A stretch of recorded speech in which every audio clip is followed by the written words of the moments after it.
तीसरे चरण के लिए उत्तर प्रदेश में वोटिंग जारी है। इस वक्त हम हाथरस में हैं और हाथरस की सीट से जो बीजेपी की कैंडिडेट हैं अंजुला सिंह माहौर, वो आज तक से खास बातचीत करने के लिए हमारे साथ जुड़ रही हैं।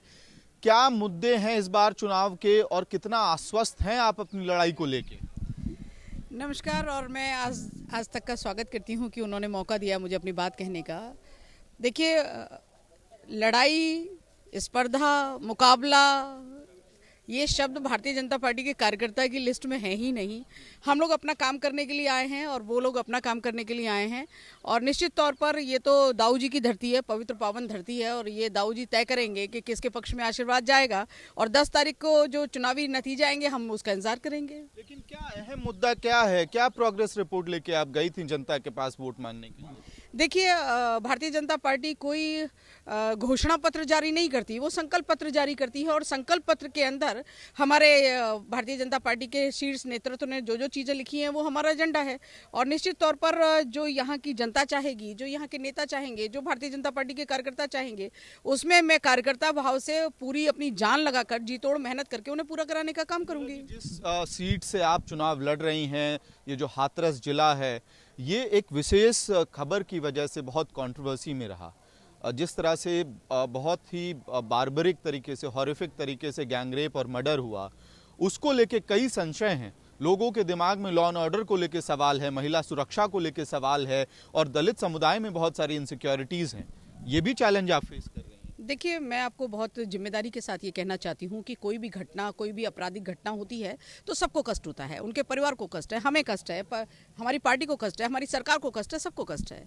लेकिन इस घटना को घटने के बाद मुख्यमंत्री जी ने जिस तरीके से घटना को सामान्य किया, जिस तरीके से वातावरण को सामान्य किया, जिस तरह लॉ एंड ऑर्डर को उन्होंने कंट्रोल किया, सारी चीज़ों को नियंत्रण किया, ये काबिले तारीफ है। और मैं बधाई देना चाहती हूँ अपने मुख्यमंत्री को कि उन्होंने सारी चीज़ों को बहुत अच्छे से कंट्रोल किया। और अब न्यायालय में विचाराधीन है, वो अपना काम। सिर्फ इनसिक्योरिटी है दलित समुदाय में इस पूरी घटना को लेकर?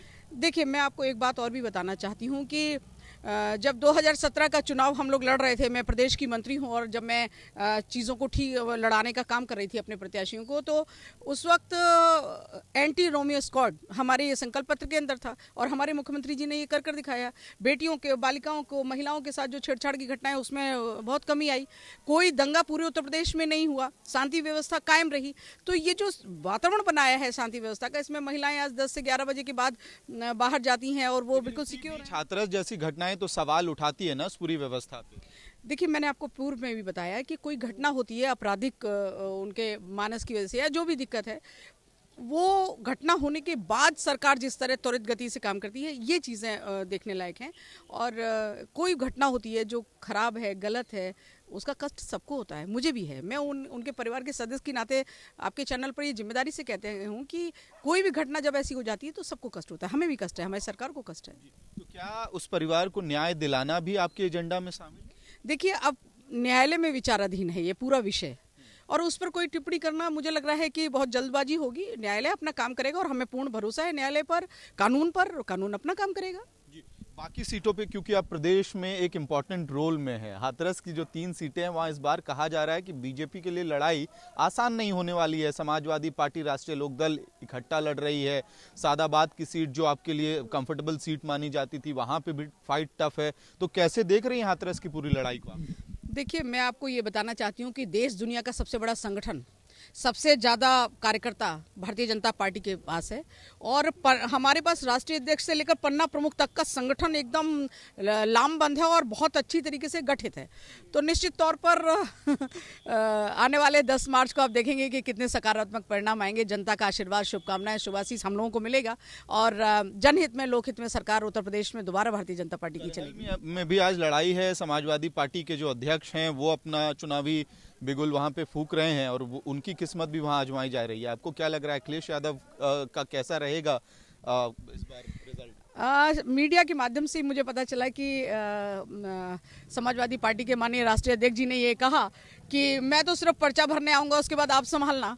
लेकिन आप पता करिए कि वो लगातार अपने विधानसभा क्षेत्र में हैं और कितनी उन्हें ताकत खर्च करनी पड़ रही है। हमारे यहाँ हमारे डॉक्टर SP सिंह बघेल साहब उस सीट से चुनाव लड़ रहे हैं और निश्चित तौर पर एकदम कांटे की टक्कर है और हम वो सीट जीतेंगे। कांटे की टक्कर है, ईमान है। हम जीतेंगे। बात करने के लिए बहुत बहुत धन्यवाद। ये अंजुला माहौर हैं, हाथरस की सीट से चुनाव लड़ रही हैं, प्रदेश में मंत्री हैं और कहीं ना कहीं ये कह रही हैं कि हाथरस की घटना को लेके वो भी चिंतित हैं और मामला न्यायालय में है, कोर्ट में है, जो भी जस्टिस होगा वो देखेंगी, पर वो परिवार के साथ खड़ी हैं। साथ ही वो कह रही हैं अखिलेश यादव भी अपने सीट पे कांटे की टक्कर पे लड़ रहे हैं और बीजेपी वहां जीत का दावा कर रही है। ये अंजुला माहौर जो प्रदेश में मंत्री हैं और हाथरस से बीजेपी के कैंडिडेट हैं, उन्होंने आज तक से खास बातचीत के दौरान कहा। वीडियो जर्नलिस्ट परमेंद्र शर्मा के साथ मैं अमित भारद्वाज, हाथरस आज तक।